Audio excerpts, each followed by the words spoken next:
A reforma tributária que foi aprovada vai baixar os preços dos alimentos, vai baixar o preço dos remédios e vai ter até cashback. Além disso, ela também provocou um racha na direita, entre o Bolsonaro e o pupilo dele, o Tarcísio. Vamos entender os reflexos dessa aprovação na nossa vida? Então, senta o dedo no like, engaja comigo e vamos embora? Então, a reforma tributária foi aprovada com a folga grande, 375 votos a favor, sendo que precisava de 308. A oposição liderada pelo Bolsonaro só conseguiu 113. E olha que ele tentou fazer o partido dele fechar questão contra a reforma, mas não conseguiu. 20 deputados votaram a favor. O partido do Tarcísio, Republicanos, que também é o partido da Igreja Universal, votou em peso a favor da reforma e isso gerou desgaste entre os dois. Numa reunião do PL, o Tarcísio foi interrompido, foi vaiado e agora está sendo chamado de traidor. O Bolsonaro era contra a reforma tributária, mas não apresentou nenhum argumento para isso. Ele disse que era contra só porque era a reforma tributária do PT. Ou seja, nem sei se é bom ou se é ruim. Se é do PT, sou contra. Pior, a proposta nem é do PT.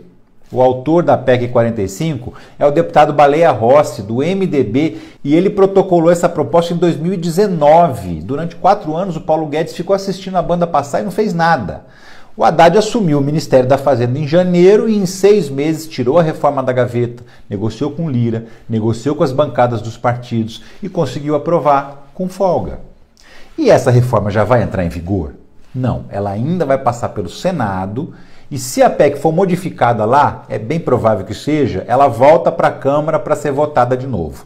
A expectativa é que ela seja aprovada definitivamente e promulgada até o final desse ano. E quando ela entra em vigor? Só em 2026. E ainda assim vai ter um período de transição. A implantação completa mesmo só termina em 2032. Andaram dizendo que os preços dos alimentos iam disparar. Mas isso não vai acontecer, muito pelo contrário. Ficou acertado é que os produtos da cesta básica vão ter o imposto zerado e outros produtos alimentícios que não fazem parte dessa lista vão ter imposto reduzido, de 10%, que é menos do que é cobrado hoje para a maioria dos produtos dos supermercados. Então, na média, os preços dos alimentos vão cair, sim. O que mais que vai ficar mais barato? Remédios. Hoje em dia, na média, os medicamentos pagam 34% de imposto, mas com a nova regra vai ficar em 10% também. E alguns remédios, como para tratamento de câncer, por exemplo, vão ter um imposto zerado.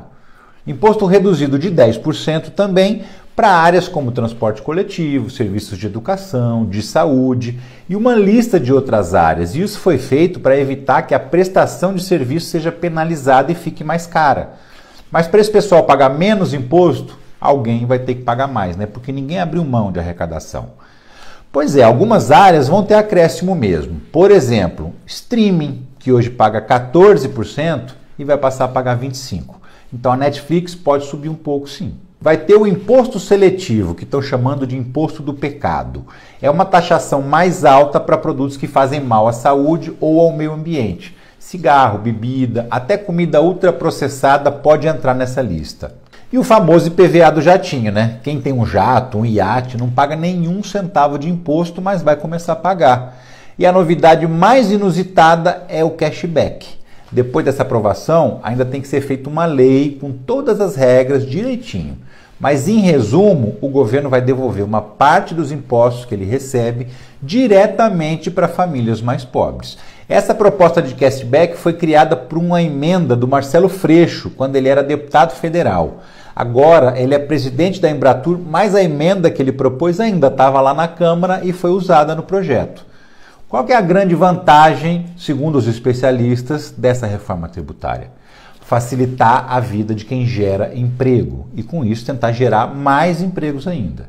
A gente resolve os nossos problemas com ela? Não, nem de longe. Essa reforma, como eu já disse num outro vídeo, é um passo à frente, mas é um passo bem modesto.